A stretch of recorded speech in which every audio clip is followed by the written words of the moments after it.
இப்போ 4வது உபதேசம் திருமூழிக்களம். அதுவும் திருவஞ்சிக்களத்துக்கு பக்கத்திலே இருக்குது. திருமூழிக்களம், திருமொழிக்களம். ஆனால் நான் கீழே சொன்ன மாதிரி மோங்கிறது அந்த ஊரில் மூவாக எடுத்துப்போம். அதனால் திருமொழிக்களம்ங்கிறது திருமூழிக்களம்னு இருக்குது. என்ன மொழி? மொழினா ஸ்ரீசூக்தி. பெருமாளுக்கே ஸ்ரீசூக்திநாதன் தான் திருநாமம்.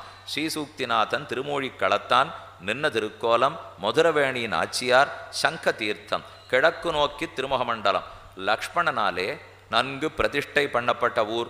பரதனிடத்திலே லக்ஷ்மணன் அபச்சாரப்பட்டிருக்கார். ஏற்கனவே தெரிஞ்சது தானே. பரதன் நாட்டை சமர்ப்பிக்க வரச்சே இந்த பரதன் ராமா உன்னை ஒருவேளை கொல்ல வந்திருக்கானோ லக்ஷ்மணன் சந்தேகப்பட்டாரோ இல்லையோ, அதனால் அபச்சாரம். அதை போக்குவதற்காக இங்கே இருக்கிற சங்க தீர்த்தத்தில் தீர்த்தமாடினாராம். கிழக்கே திருமுகமண்டலம், சௌந்தர்ய விமானம், ஹாரீத மகர்ஷிக்கு பிரத்யக்ஷம். பெருமான் ஆழ்வாருக்கு காட்டிய குணம் மென்மை. மகாத்மாக்களை பிரிஞ்சா என்னால் தாங்கவே முடியாதுங்கிற மென்மை.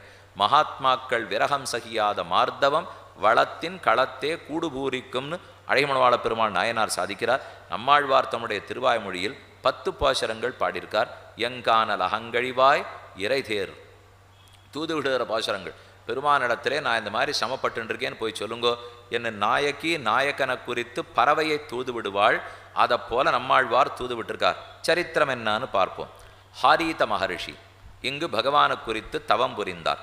அப்போது வர்ணாசிரம தர்மம், யோக சாஸ்திரம், திருமந்திரம் ஆகிய நூல்களையெல்லாம் நீர் எழுதும் என்று சொல்ல ஹாரீத மகரிஷி இது மொத்தத்தையும் உபதேசம் பண்ணி நூல் வடிவில் கொன்றார். அவருடைய ஸ்ரீசூக்தி பெருமான் அவருக்கு தன் ஸ்ரீசூக்தியை கொடுத்தார். ஹாரீத மகரிஷி தன் ஸ்ரீசூக்தினா திருமொழின்னு அர்த்தம். மொழினா சூக்தி, ஸ்ரீனா திரு.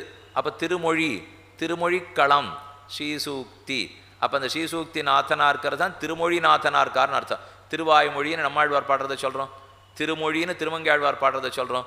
அதை போல இந்த பெருமானுடைய ஸ்ரீசூக்திகள் ஹாரீத மகரிஷிக்கு கிடைக்க அந்த ஹாரீத மகரிஷியே அனைத்து புத்தகங்களையும் வடித்தார். இந்த கோவில்லே எத்தனையோ தூண்கள்.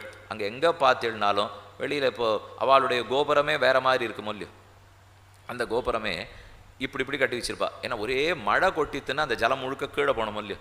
நம்மளதில் அந்த மாதிரி கட்ட மாட்டா. நம்ம கோபுரம் ராஜகோபுரம் உயர்ந்திருக்கும். ஆனால் அவர்கள் கோபுரம் அந்த மாதிரி இருக்காது. ஒரு இடத்துல சேவிக்கலாம்.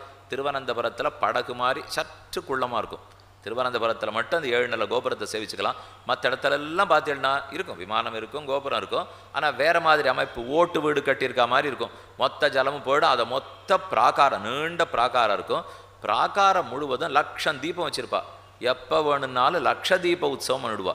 சாயங்கால வேளையில் பலி சாதிக்கிறதுக்காக சீவேலி சீவேலிங்கிற பாருங்க. ஸ்ரீ பலி, ஸ்ரீ பலிங்கிறத தான் சீவேலிங்கிறா. அநேகமாக எல்லா கோவிலையும் யானை இருக்கும். யானை நன்னா வரும். சாயங்காலம் நான் சீக்கிரம் சேவிச்சுடுவா.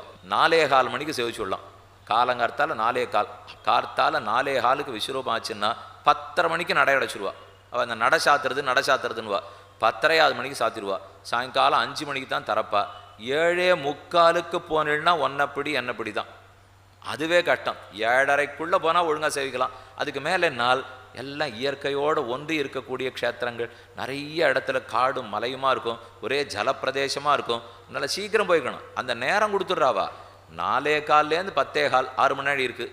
மறுபடியும் சாயங்காலம் 5, அதுதான் ரொம்ப சுருக்கம். சாயங்காலம் 5 மணிக்கு திறந்தாள்னா 7:30க்குள்ளே சேவிச்சு வரணும். பாயசம் கண்ட்ரோலை பண்ணுவார்கள்.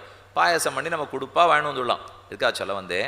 அடுத்த க்ஷேத்திரம் திருவல்லவாள். அப்போ நம்ம கீழே பார்த்தது திருமூழிக்களம், திருக்காட்கரை 2 க்ஷேத்திரமும் சேவிச்சுட்டோம். ஒரு பக்கம் திருக்காட்கரை, அடுத்த பக்கம் திருமூழிக்களம். திருமொழி பிறந்த களமானபடியால் ஸ்ரீசூக்திநாதன் எழுந்தருள் இருக்கிறார். அது திருமூழிக்களம். மென்மையை காட்டினார்.